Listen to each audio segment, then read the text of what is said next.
Hello friends, once again फिर से हम लोग एसे का कुछ टॉपिक डिस्कस करने वाले हैं। आप लोग ऑलरेडी इसके लिए तैयारी कर रहे होंगे। तो आज एसे के दो चार क्वेश्चंस हैं हम लोग के पास, जिसको कि हम लोग डिस्कस करेंगे। अगर ज़रूरत पड़ी तो आपको एक फॉर्मेट भी दिखाएंगे जिसमें कि लिखा कैसे जाता है, उस पर ज़्यादा ध्यान देना है आप लोग को। तो बिना देरी किए हुए शुरू करते हैं इस वीडियो को।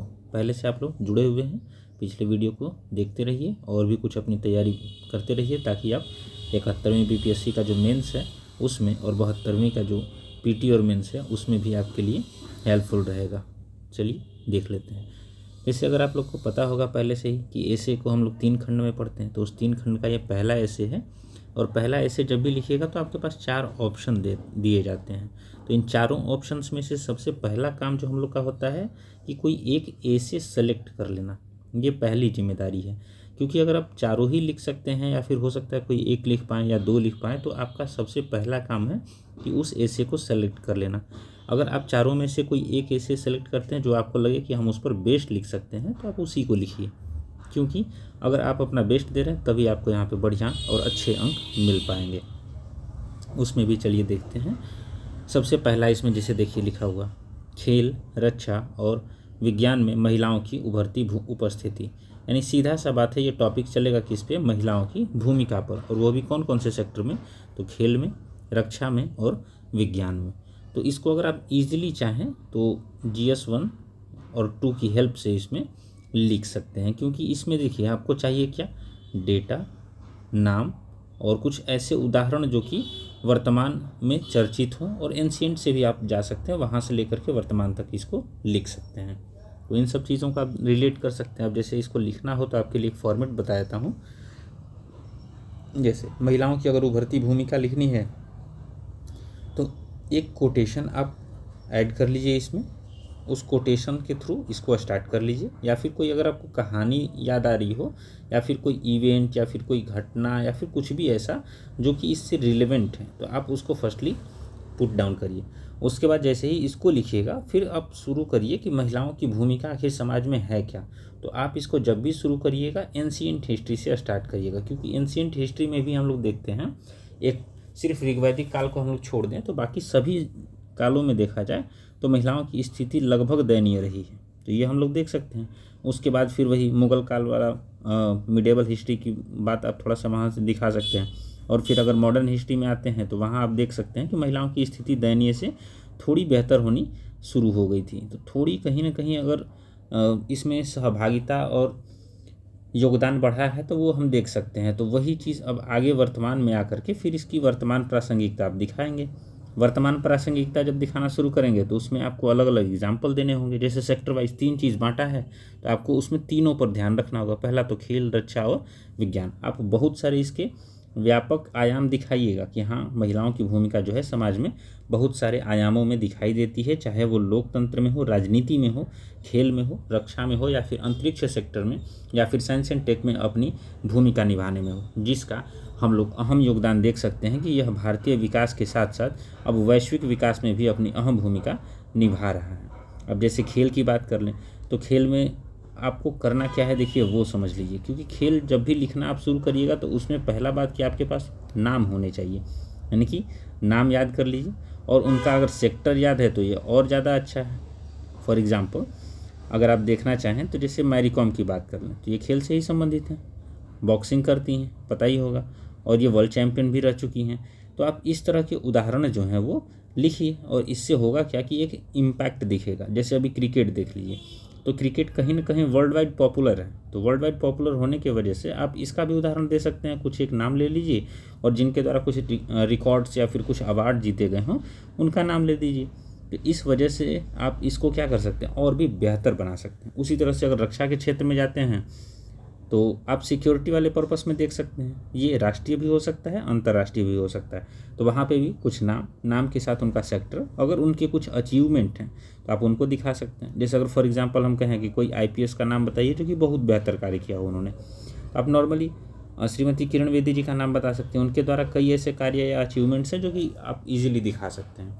तो इस तरह से जाना है आपको, सेगमेंट में वर्क करिए उस सेक्टर में जा कर के।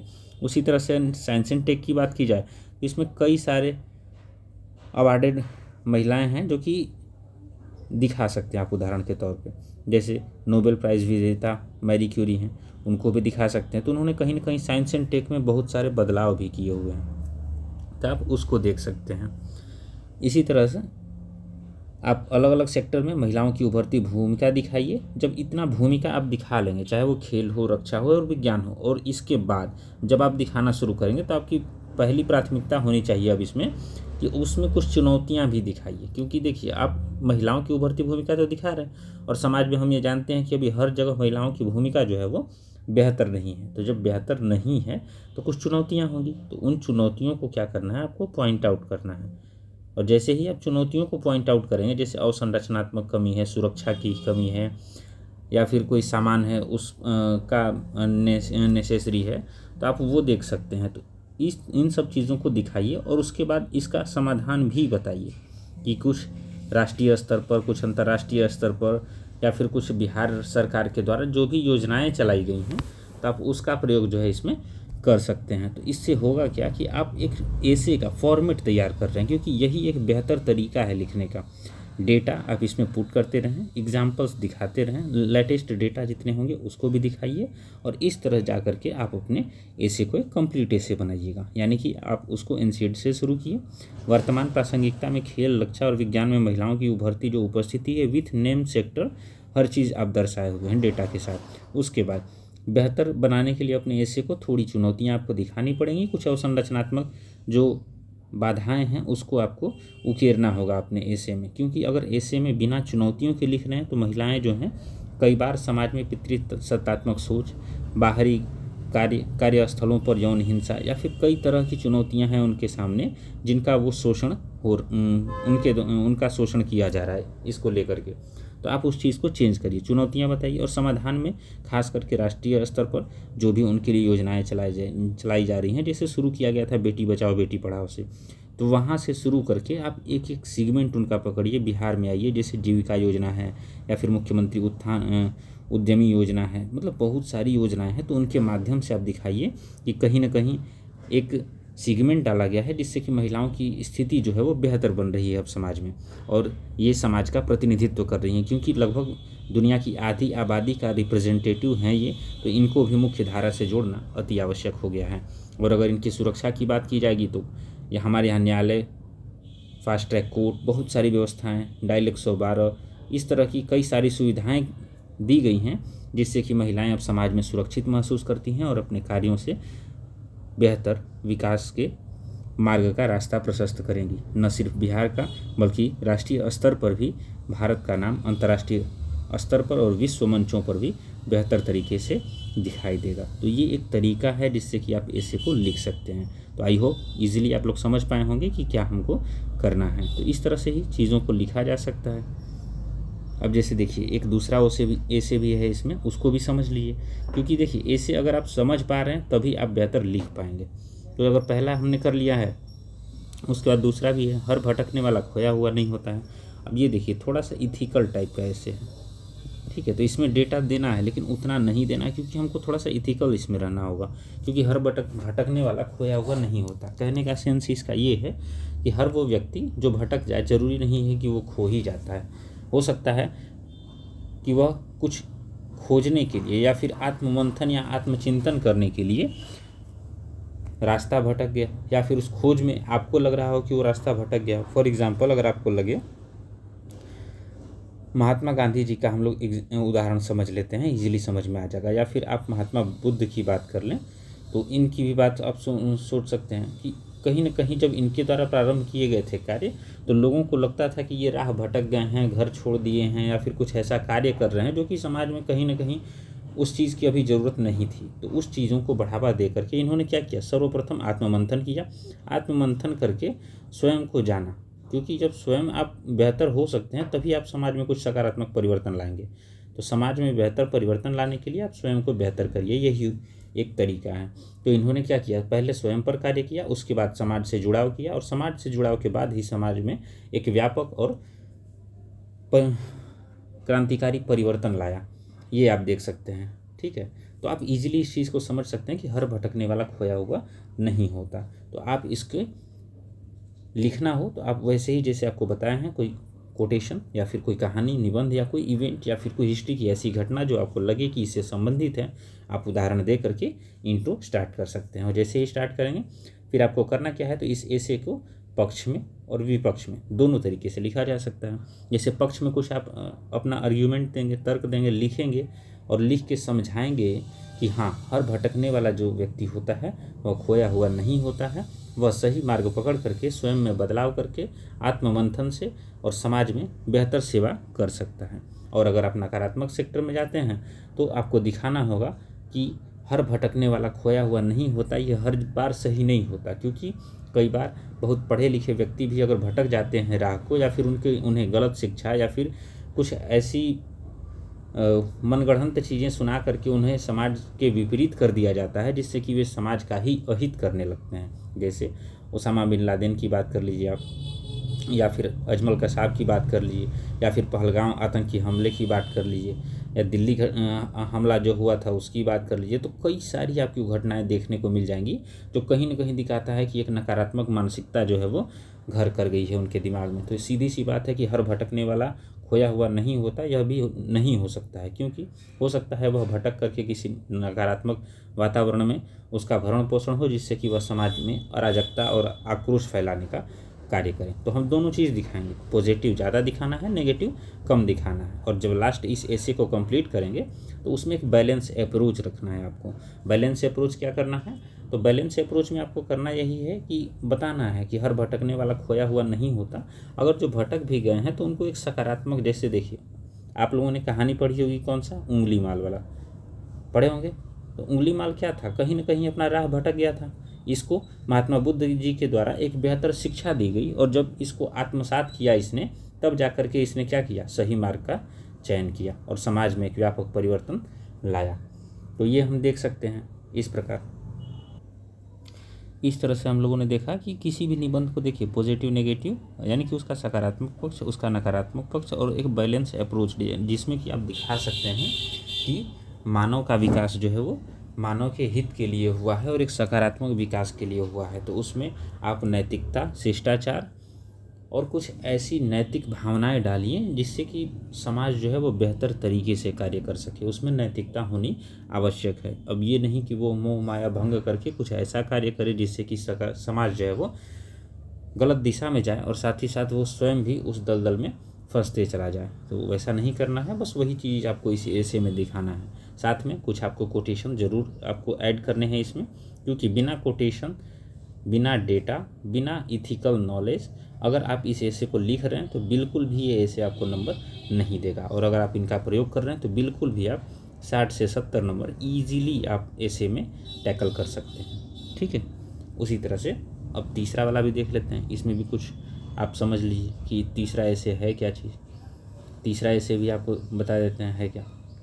जैसे देखिए तीसरा ऐसे क्या है, एक देश एक चुनाव, संभावनाएं और चुनौतियां। तो इसमें देखिए वन नेशन वन इलेक्शन की बात कर रहे हैं। अब उसमें भी क्या है, हमको दिखाना संभावना और चुनौतियां, दो तरीके हैं, एक तो संभावना और एक चुनौती। तो आप सबसे पहला तरीका है कि कोई एक कोटेशन या फिर कहानी से इसको स्टार्ट कर लीजिए और उसके बाद बताइए कि इसकी क्या संभावनाएं हैं, क्या क्या हो सकते हैं, रिलेवेंसी क्या क्या है।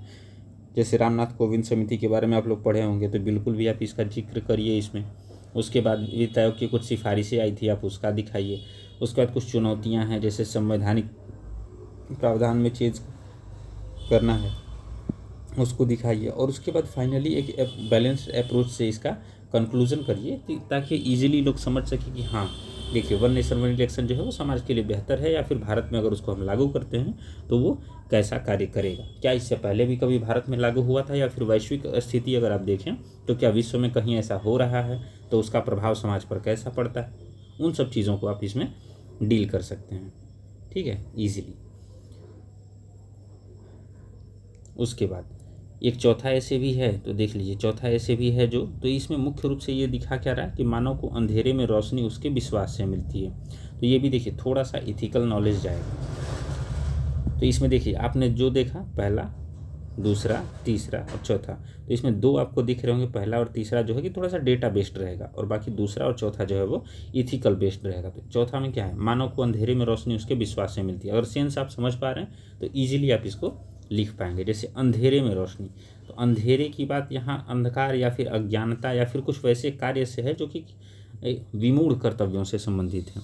तो अगर अंधेरे में रोशनी अगर हमको चाहिए तो क्या मिलता है, तो एक विश्वास रूपी बीज, जिससे कि हम उस कार्य को कर सकते हैं। जैसे अगर मान लीजिए एक विद्यार्थी है, अगर वो पढ़ाई कर रहा है तो उसके लिए अगर पढ़ाई के बाद तो जॉब ही है उसका टारगेट, कि हमको जॉब लेना है और एक स्टेबल लाइफ हमको स्टार्ट करनी है। तो उसके लिए क्या करना होगा कि उसको एक विश्वास रूपी बीज जो है मन में रखना होगा कि हाँ, हम पढ़ाई कर रहे हैं तो इससे सफलता ज़रूर मिलेगी, सही डायरेक्शन में ज़रूर पढ़ाई करना होगा। लेकिन बस ये है कि अगर विश्वास हम कर रहे हैं तो हमें विश्वास उस सकारात्मक कर्म में रखना होगा। अब ये नहीं कि सिर्फ विश्वास कर रहे हैं आप उसको दिखाइए, तो विश्वास के साथ साथ आपको इसमें कर्म की प्रधानता भी रखनी होगी, क्योंकि वो भी सही डायरेक्शन में एक राइट अप्रोच के साथ यदि हम विश्वास कर रहे हैं, अपने कर्म किए जा रहे हैं, तो फिर आपको जा कर के सफलता अवश्य प्राप्त होगी। और इसको न सिर्फ आप शिक्षा के क्षेत्र में बल्कि समाज के प्रत्येक क्षेत्र में, चाहे वो ऐतिहासिक चीज़ों को दिखा रहे हों या फिर सामाजिक चीज़ों को या फिर राजनीति की, तो किसी भी सेक्टर में आप दिखा रहे हैं तो बिल्कुल भी आप उसको रिलेवेंट करके कुछ एग्जाम्पल्स दीजिए और इथिकल नॉलेज के साथ इसको वैल्यू बेस्ड बनाइए, ताकि आप किसी भी तरह से अगर विश्वास दिखा रहे हैं तो एक सहयोग की भावना रहेगी, परोपकार को आप दिखा सकते हैं, तृष्णा को समाप्त करिए, कहीं ना कहीं आप बेहतर कार्य करिए जिससे कि समाज और स्वयं के उत्थान के साथ साथ विश्व का उत्थान भी हो सके, तभी जाकर के मानव कल्याण संभव हो सकता है। जो यह दिखाता है कि यदि मानव को अंधेरे में रोशनी चाहिए तो उसके लिए विश्वास की ज़रूरत है। जैसे नॉर्मल अगर शाब्दिक अर्थ देखें तो अंधेरे में रोशनी के लिए हम लोग टॉर्च का यूज़ कर लेते हैं, लाइट का यूज़ कर लेते हैं, ठीक है। अब इसका शाब्दिक अर्थ है, लेकिन आपको जाना कहाँ है, एक व्यापक अर्थ में, एक गौण अर्थ में, इसके छुपे हुए रहस्य या फिर इसकी छुपी हुई जो बातें हैं उसको यहाँ पे उकेरना है। और यदि आप उसको विथ डायमेंशन और सही तरीके से लिखते हैं तो बिल्कुल भी आपको नंबर मिलेगा। क्योंकि देखिए इथिकल ऐसे जो होता है उसको अगर आप सही अप्रोच से नहीं लिखिएगा, सही समझ से नहीं लिखिएगा, तो उसमें नंबर कम मिलने के चांसेस होते हैं। तो इसलिए कहा जाता है कि आप इथिकल ऐसे को बेहतर तरीके से सकारात्मक वे में लिखिए। तो आई होप आप लोगों को चारों ऐसे लगभग समझ में आ गया होगा कि लिखना कैसे है। और रही बात लिखने की, तो एक ऐसे का फॉर्मेट यहाँ पे है, आप लोगों को वो दिखा लेते हैं कि किस तरह से ऐसे जो है हम लोग लिखते हैं या फिर उसको लिख सकते हैं। तो ये पहले का ऐसे मेरे द्वारा खुद लिखा हुआ है, तो आप उसको देख सकते हैं और समझ भी सकते हैं कि कैसे लिखा जाना चाहिए। और एक बेहतर तरीका भी आप इससे भी बेहतर कर सकते हैं, क्योंकि बहुत पहले का लिखा हुआ तो ये उस समय की समझ के अनुसार लिखा हुआ है, तो आप इससे भी बेहतर कर सकते हैं। जैसा कि आप लोग को बता रखे हैं, कोई कहानी या रियल घटना से आप कोटेशन से शुरू कर सकते हैं। हम लिखे कौन सा है, तो वन नेशन वन इलेक्शन, संभावनाएं और चुनौतियाँ बता रखे आपको, उस वे में जाना है। जैसे एक राहगीर ने पूछा कि इस शहर में इतनी हलचल क्यों है, किसी ने कहा कि चुनाव चल रहे हैं। तो बस यहाँ चुनाव का जो फैक्ट आता है ना, बस लोग समझ जाते हैं कि आप कहना क्या चाहते हैं। किसी भी लोकतांत्रिक देश में चुनाव आवश्यक तत्व है। और जो UNPF की रिपोर्ट भारत की जनसंख्या बताई गई है उसमें ये 144 करोड़ प्लस है, तो वो देख सकते हैं। भारत जैसे देश में चुनाव जो है वो उत्सव और हर्षोल्लास के साथ मनाया जाने वाला एक पर्व है। मार्टिन लूथर किंग की एक उक्ति है कि चुनाव मत की क्रांति है। तो आप इस टाइप की कोटेशन जो है वो दिखा सकते हैं, ठीक है। तो सबसे पहले ज़्यादा ज़रूरी जानना है कि इसका कुछ इतिहास भी रहा है या फिर ये है क्या। जैसे इसीलिए विश्व के सबसे बड़े लोकतंत्र में एक राष्ट्र एक चुनाव आवश्यक ही नहीं, वरन वर्तमान की प्रासंगिकता के तहत जरूरी भी। ऐसा लग रहा है कि अगर एक बार चुनाव होंगे तो कई सारी हमारी समस्याएं जो हैं वो समाप्त होंगी और संभावनाएं इसकी बेहतर रहेंगी, तो लोकतंत्र सुधरेगा। और पूरे विश्व का सबसे बड़ा लोकतंत्र हमारा भारत ही है। विधि आयोग के द्वारा भी दी गई 79वीं और 170वीं रिपोर्ट है, आप लोग पढ़े भी होंगे इसको, कि वन नेशन वन इलेक्शन जो है इसको प्रासंगिक बताया गया है। हाल ही में रामनाथ कोविंद समिति की रिपोर्ट आई थी सितंबर 2023 में, इनके द्वारा भी इस चीज़ को एक्सेप्ट किया गया है कि इसकी प्रासंगिकता समाज में दृष्टिगोचर होती है। तो आप इसको ईजिली लिख सकते हैं। अब आइए समझते हैं कि सबसे पहले एक राष्ट्र एक चुनाव है क्या, साथ ही यह इतना प्रासंगिक क्यों है, तथा इसकी संभावनाएं और चुनौतियाँ क्या क्या हो सकती हैं। तो देखिए क्वेश्चन के फॉर्म में रहिएगा, आप वे वाइज जाइएगा और एक फॉर्मेट बना रहेगा इसका, जिससे कि आप राह नहीं भटकिएगा, फ्लो नहीं टूटेगा और शब्द थोड़ा सा इसमें सही यूज़ कीजिए और डेटा के साथ। चलिए, तो ध्यातव्य है कि एक राष्ट्र एक चुनाव का अभिप्राय चुनाव को एक दिन में करा लेना नहीं होता है, अपितु समग्र राष्ट्र में संसद एवं विधानसभा के चुनाव एक साथ आयोजित करना होता है। इसी को कहा जाता है एक राष्ट्र एक चुनाव, यानी कि एक साथ चुनाव का करवाना। और उसमें भी जो रामनाथ कोविंद समिति की रिपोर्ट आई है तो इसमें बताया गया है कि जो संसद में लोकसभा है, ठीक है, और जो विधानसभा है, इन दोनों का चुनाव जो है वो आप एक साथ करवा लीजिए।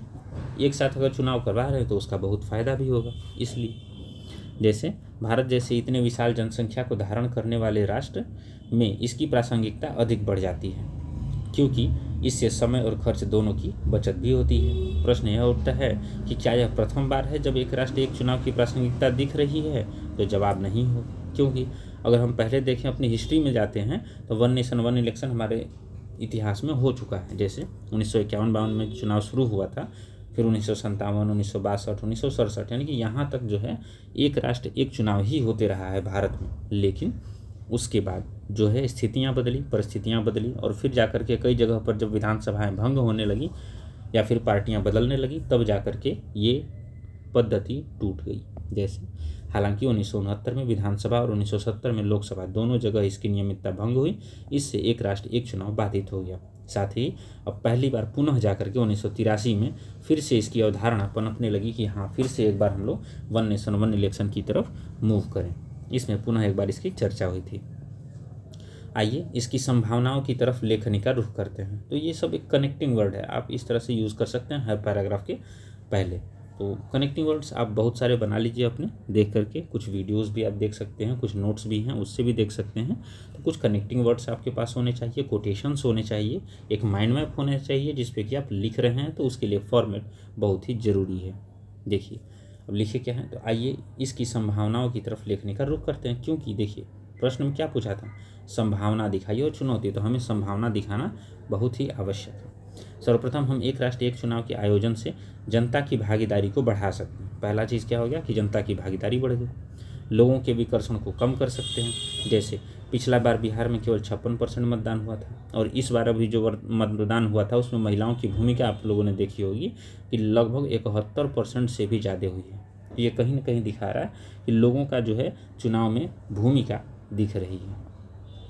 अग्रसर होते हैं तो प्रशासनिक दक्षता में सुधार को देख सकते हैं। जैसे अर्धसैनिक बल है, पुलिस हैं, शिक्षक हैं, सरकारी कर्मचारी हैं, बार बार चुनाव में संलग्नता होती है तो इनसे व्यक्तिगत कार्य प्रभावित होते हैं। जैसे अगर मान लीजिए कोई अर्धसैनिक बल है तो इससे हमको ड्यूटी करवाना था जिस चीज़ का, हम उसको छोड़ करके इलेक्शन ही बार बार करवाए जा रहे हैं। पुलिस है तो इनको विधि व्यवस्था या फिर लॉ एंड ऑर्डर का काम करना था तो ये बार बार इलेक्शन में ही व्यस्त रह जाते हैं। शिक्षक होगा तो इनका मुख्य काम क्या है कि इनको पढ़ाना होगा, टीचिंग करना होगा, तो ये टीचिंग छोड़ करके आधा समय जो है वो इलेक्शन में ही अपना व्यतीत कर रहे हैं, जिससे कि हमारी शिक्षा की गुणवत्ता प्रभावित होती है। सरकारी कर्मचारी है, ये भी अपने कार्य को छोड़ करके इलेक्शन में, तो कहीं ना कहीं अगर देश में बार बार चुनाव होंगे तो इससे प्रशासनिक दक्षता जो है वो कम होती है, और ये कहीं ना कहीं समाज में एक नकारात्मक परिवर्तन लाता है। इसी चीज़ को दूर करने की बात की जा रही है। जैसे साथ ही चुनावी खर्च की बात करें तो जैसे 1951-52 में पहली बार चुनाव हुआ था तो 10 करोड़ का खर्चा, और जो इस बार का पिछला चुनाव हुआ था उसमें 1.35 लाख करोड़ रुपए का खर्चा हुआ था। तो इससे क्या है, चुनावी खर्च बहुत ज़्यादा है अगर बार बार चुनाव हो रहे हैं। यदि हम एक राष्ट्र एक चुनाव को लागू करेंगे तो ऐसी संभावना है कि ये खर्च कम हो जाएंगे। चुनाव में जनता की भागीदारी बढ़ेगी, सरकार की जवाबदेही सुनिश्चित होगी, सत्ता के कार्यों में पारदर्शिता आएगी तथा घर से प्रवास किए लोगों को पुनः इससे जोड़ा जा सकता है ताकि चुनाव के पर्व में भी सभी की जनभागीदारी सुनिश्चित हो सके। उसी तरह से अब देख सकते हैं इस लेख का एकांकी पक्ष केवल संभावना है जबकि दूसरा पक्ष चुनौती भी है। थोड़ा इसको भी दिखा लेते हैं, जिन्हें बिना दूर किए हुए हम लोकतंत्र की जीवंतता नहीं बनाए रख सकते हैं। सर्वप्रथम भारतीय संविधान के कुछ अनुच्छेद हैं जिनमें परिवर्तन करना है, जैसे 83, 85, 172, 174, 356, ये सारे अनुच्छेद हैं जिसमें संशोधन करके इन्हें वन नेशन वन इलेक्शन के अनुकूल बनाया जाएगा।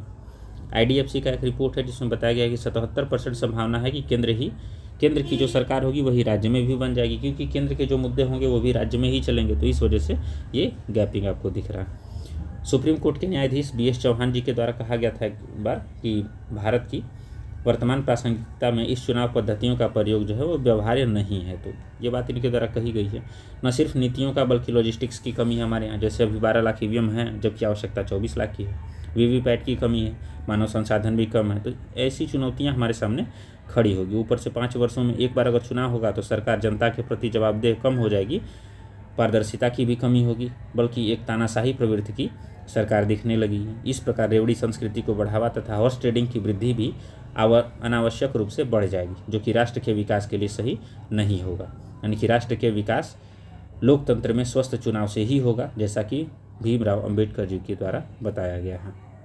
अतः इन सभी चुनौतियों को समाधान द्वारा समाप्त करके जैसे विधेयकों पर चर्चा करने के लिए समिति को दीजिए। जैसे पहले होता था कि समिति को जो रिपोर्ट दी जाती थी कोई भी विधेयक की, तो उसमें देखिए जैसे 15वीं लोकसभा चुनाव तो 71%, 16वीं में 27 और 17वीं में 11%। तो ये देख सकते हैं आपराधिक गतिविधि भी देखने को मिलती है। लोकसभा में 46, राज्यसभा में 33 और विधानसभा में 44% है। तो इस प्रकार शिक्षा, जागरूकता एवं जनता की स्वस्थ भागीदारी बढ़ाकर चुनाव को संपन्न कराए तथा भारत के विकास को बढ़ावा दे सकते हैं। समग्रतः हम कह सकते हैं कि एक राष्ट्र एक चुनाव की संभावनाएं और चुनौतियां विद्यमान हैं, जिन्हें रामनाथ कोविंद समिति की रिपोर्ट पर लागू करके दूर किया जा सकता है।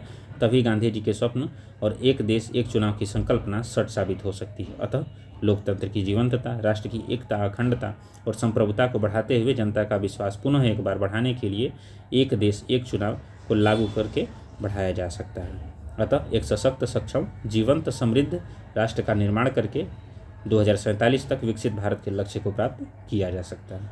तो बस ये एक फॉर्मेट है जिसके तहत आप देख सकते हैं कि ऐसे हम लोग को लिखना कैसे है। अगर आप थोड़ा सा भी डेटा और कोटेशन पर वर्क करते हैं तो आप इससे भी बेहतर ऐसे लिख सकते हैं। तो आई होप आपको आज का ऐसे और उसका फॉर्मेट और मॉडल समझ में आया होगा और आप अपनी तैयारी को और बेहतर तरीके से करिएगा। चलिए मिलते हैं आपसे नेक्स्ट वीडियो में, तब तक के लिए धन्यवाद।